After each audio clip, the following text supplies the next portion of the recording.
Moving on to the formula pattern, we're going to start with C major formula pattern. This is what it looks like first.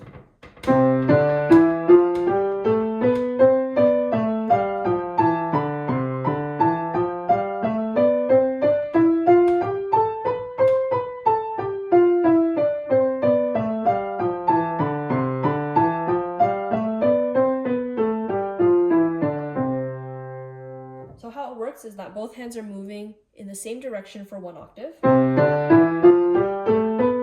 thumb's landing on C. Then we go into contrary motion, which means the hands move away and they come back together. So contrary meaning opposite directions. So we're going to move away and come back together. Then both of the hands are going to move up for one octave. And then back down. And then they go into contrary motion again. And we finish off with both hands moving down the piano. So there's two sections, big sections in this formula pattern, which involves either the hands are moving in parallel motion in the same direction, up in the same way, down the same way, or contrary motion, away and back together. We're going to start with the contrary motion first because it's a bit easier. For this scale, to make it easy, we start with our thumb on the middle C, thumb on the treble C. They will have the same fingerings in each hand. So if right hand does 1, 2, 3, the left hand will do the same. And you're going away from each other for one octave. So 1, 2, 3, thumb goes on under. 1, 2, 3, 4, 5. So again, it's a group of 3. And then your next 5 fingers. Then as you come back in, it'll be in your group of 3 again. 1, 2, 3, 1, 2, 3, 4, 5, 4, 3, 2, 1. So usually I just remember one hand, usually the right hand, 1, 2, 3, 1, 2, 3, 4, 5, come back in. For the parallel motion, that one's a little trickier. We're going to start here with the pinky on bass C, right hand on middle C. When they move together, you're playing the same letter names, but the fingering might be a little different. So for the right hand, you have 1, 2, 3, and the thumb goes under on F. For the left hand, you have 5, 4, 3, 2, 1. The finger doesn't actually move over into A.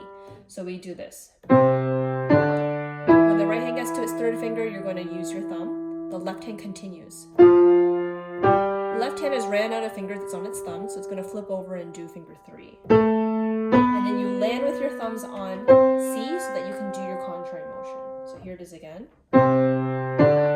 Right hand thumb goes under, left hand third finger over, and then thumbs. From there you do your contrary motion. And we're about a third way through the scale. At this point, both of the hands need to go up and come back down in parallel motion. So it's going to feel very similar to what we just did, which is this. To accomplish that, you need to take your left hand, fourth finger on D. And then we're back to what we had back here because we had fourth finger on D in the left hand. So we finished our contrary motion, 4 goes over. Right hand has did that 1, 2, 3, C, D, E, so thumb goes underneath. Third finger on the left hand goes over.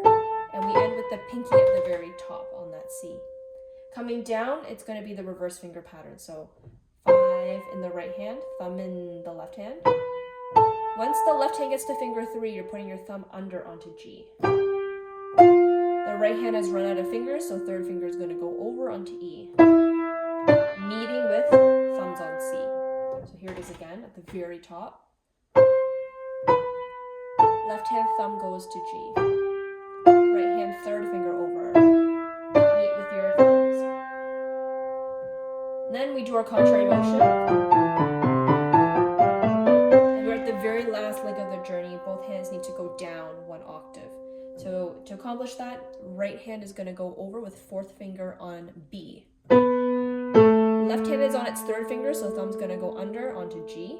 Right hand ran out of fingers, so third finger goes over. And then we finish as we started.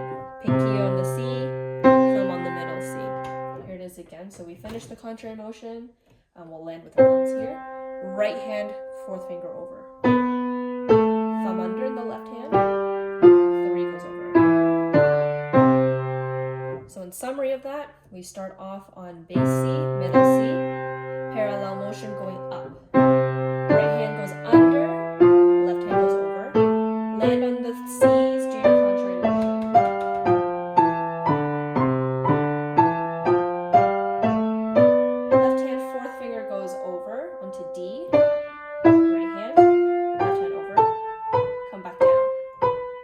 thumb in the left hand goes down, under, right hand third finger, thumbs on C, do your contrary motion. Finishing off with the right hand fourth finger goes over onto B.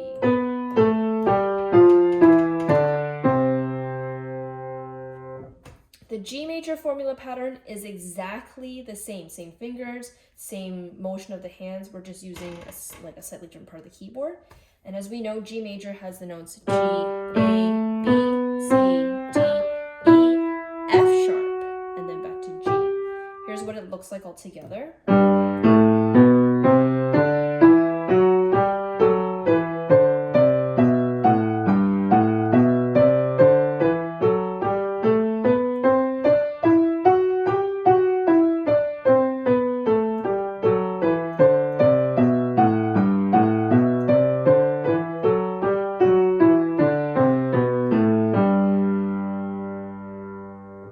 So let's break it down. We'll do the contrary motion portion first. This one's a little trickier because you'll be playing the same finger numbers in each hand, but there might be times where your left hand or right hand will be playing an F sharp where the other hand isn't. For example, the contrary motion looks like this. So I've got thumb on G, thumb on G.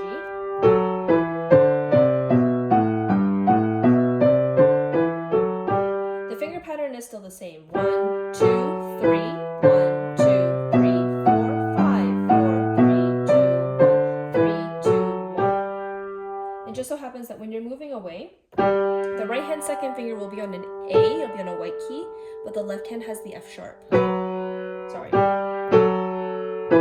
Thumbs will go under.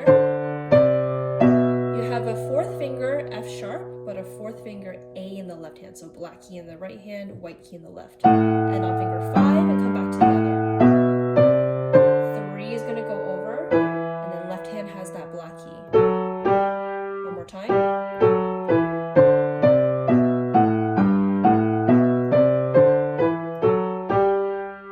Practice this contrary motion a few times until it feels comfortable, because that's kind of the anchoring place for the formula pattern. When you're putting your hands together in parallel motion for the G major section, again, finger pattern is the same. We're just starting on different notes. So G, A, B, right hand thumb onto C. Left hand's finished all its fingers, so third finger goes over, black key, and then you're landing with your thumbs on G, so you can do your contrary motion. One more time. We have our low G and then our bass G here. Right hand under, left hand over, contrary motion.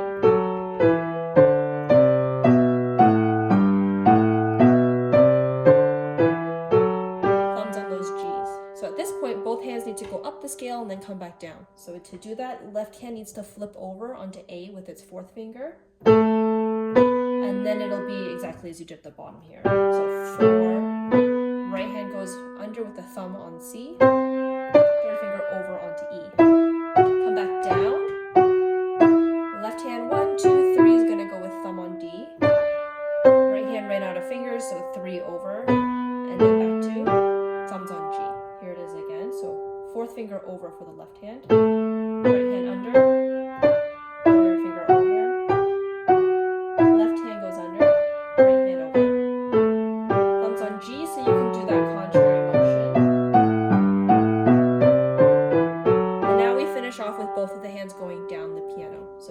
The right hand needs to put the fourth finger over onto F sharp, and then it's a regular scale pattern. Third thumb under for left hand, third finger over for the right hand. One more time, thumbs on G, fourth finger over, thumb under for the left hand, third finger over. One more time, the whole thing now. Contrary motion.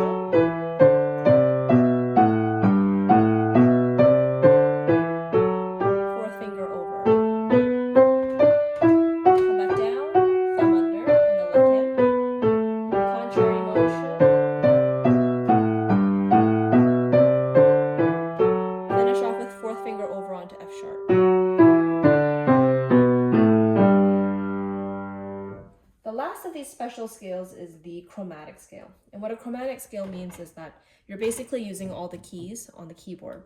in order. So if you had a white key, let's say we start on G, the next one's going to be the black key, white key, black key, white, white, and so on and so forth. So the trick to this for both hands is that if you have a white key, you use your thumbs. If you have a black key, you're using your middle finger. If you have two white keys that are side by side, like B and C, or E and F, you're going to use what I call your lobster claw fingers, your thumb and your second, in your left or right. So for right hand, it looks like this. We're doing the chromatic scale starting on G. So G, black key, so third finger. 1, 3, 1, 3. And then you have your lobster claw fingers on that B and E. C, 1, 2. Black key again, so 3, 1, 3. Again, white keys here that are side by side, so lobster claw fingers. 3 on the black key.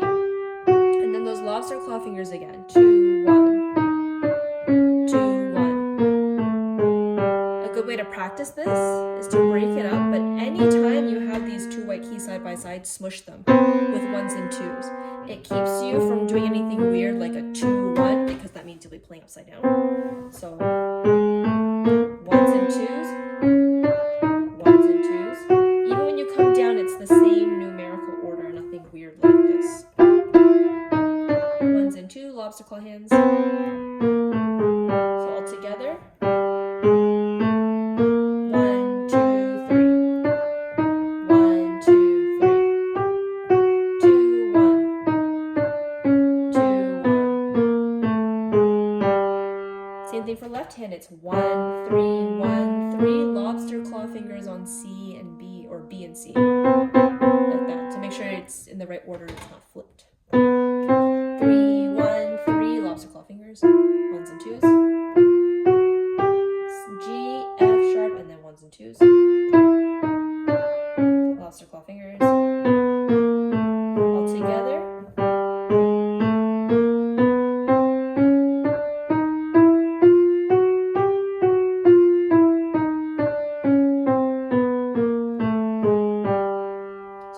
For chromatic scales, you're really just using these 3 fingers, 1, 2, and 3. Don't need to worry about 4s and 5s. Just make sure when you are playing these that your 4s and 5s are out. They're not like tucked in, so you're playing like this, because in regular piano playing, we're going to need all of our fingers when we play.